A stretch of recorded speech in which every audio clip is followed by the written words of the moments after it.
আজকে দুপুরের দিকে আমাদের সোনওয়া ইউনিয়ন ছাত্রদলের সেক্রেটারি সৈকত লাশটা দেখতে পারে নদীতে একটা গাছের মধ্যে আটকে আছে, পানির মধ্যে ভাসমান। এটা স্রোতের মধ্যে ছিল। ও আমার ফোন দেওয়ার পরে আমি বলছিলাম তুমি এটার আগে তীরে নিয়ে আসো। পরে আমি মার্কাজুল ইসলাম ঢাকা যে আছে ওদেরকে ফোন দিলাম যে ওরা আসি। তারপর আমি সহ আমাদের পুলিশ প্রশাসন সহ এলাকার আমাদের ছাত্রদলের নেতৃবৃন্দ আমরা লাশটাকে মার্কাজুল ইসলামের মাধ্যমে এখন সদর হাসপাতালে নিয়ে আসছে।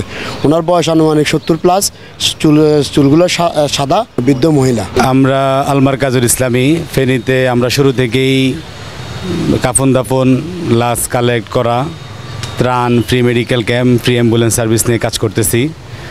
তো আজকে আমাদের স্থানীয় একজন মুর্শেদ ভাই, ওনার মাধ্যমে আমাদের কাছে ফোন আসে যে লেমুয়া ব্রিজের নিচে একটা মহিলার লাশ পড়ে আছে। তা আমরা ওখানে যাই, ওটাকে কালেক্ট করে আমাদের পুলিশ ভাইদের সহযোগিতায় আমরা এখানে মর্গে জমা করেছি। এবং আমরা এটা নিয়মিত এখানে যে কোনো লাশ হচ্ছে আমরা এটা করতেছি। স্থানীয় প্রশাসন, ডিসি অফিস আমাদের সাথে কানেক্টেড। ওনারা যেখানে ইনফরমেশন দিচ্ছে আমরা যা লাশগুলি উঠে প্রশাসনের কাছে হস্তান্তর করতেছি।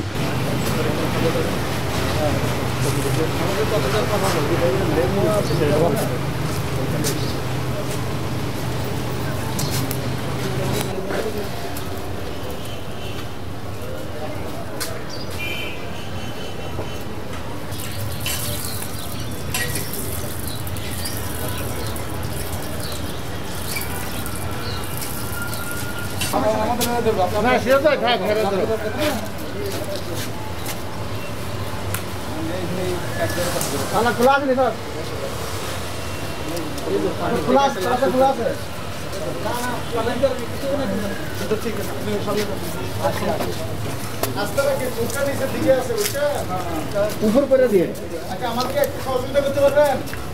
একটু উপরের দিকে ঘুরে দিবেন, কষ্ট করি।